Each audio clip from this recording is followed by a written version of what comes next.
My name is Tejal Rao. I'm the California restaurant critic for the New York Times, and that means trying to be anonymous and not showing my face as much as possible on social media, in cooking videos. The New York Times asked me to put together 10 essential Indian recipes, and I tried to approach it using my background as someone who's part of the Indian diaspora and as a reporter researching what kind of food represents home cooking in India. So my approach was to kind of try to represent not just one but many points of view and try to put together a little taste of real home cooking in India.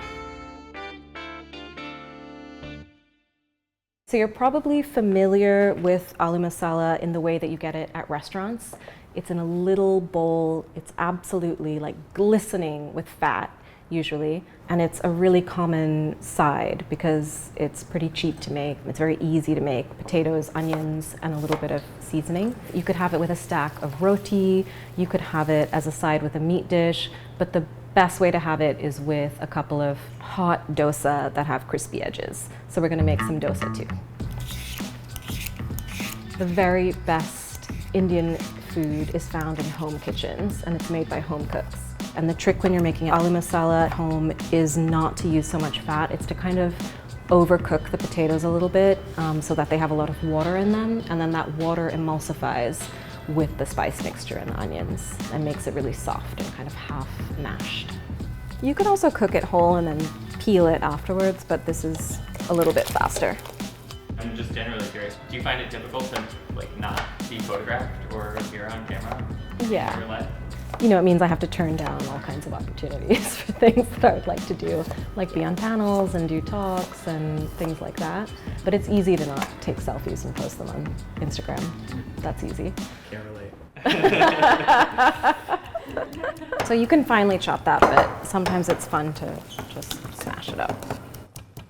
Cashews, we can just really roughly chop them. It's kind of nice when it's not too powdery, when there's still big pieces of it.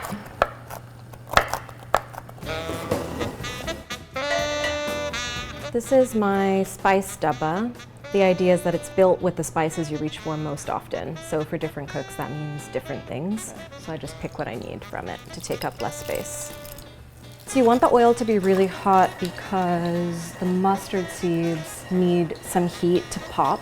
So if they don't pop, they just taste bitter. And as soon as it gets to where you want it, you stop it by adding the ginger.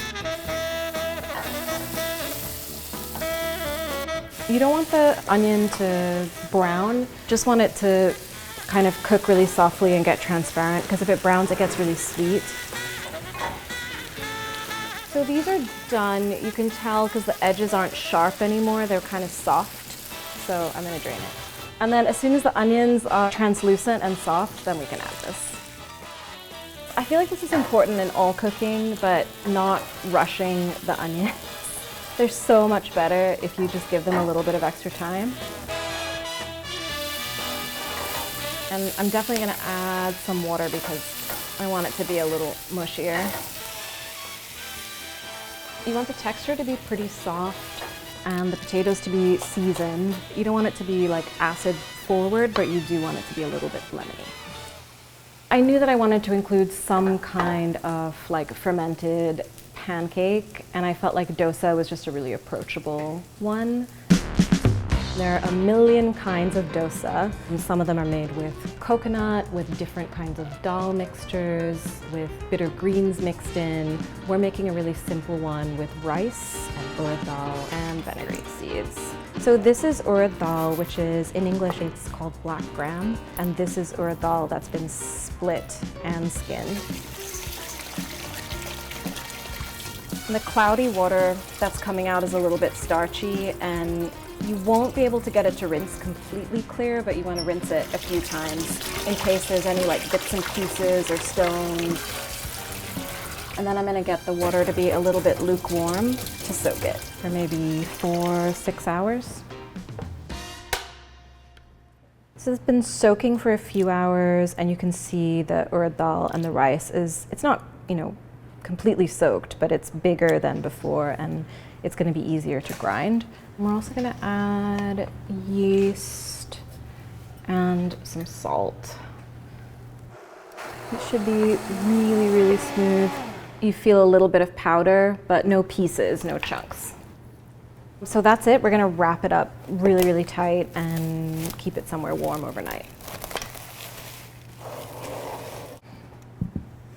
This dosa batter's been fermenting overnight, and you can tell that it's ready because the surface has all this kind of action and channels on it, and it's really frothy. Because we're making dosa, we're gonna thin it out a little bit with some water.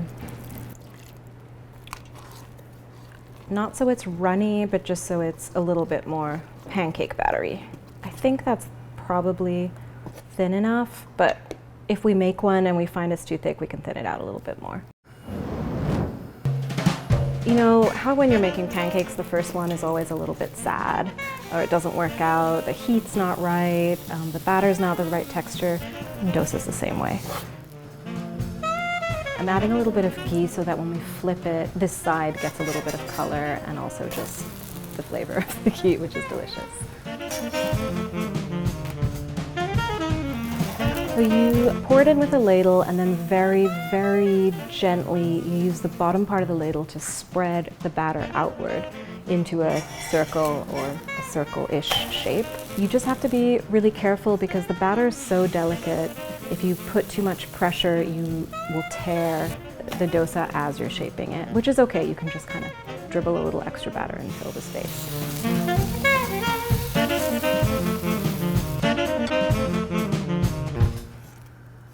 They're getting nicer.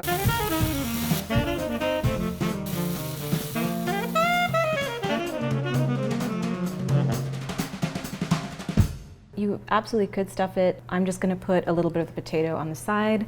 You might also have a little chutney, but this is it. This is like breakfast.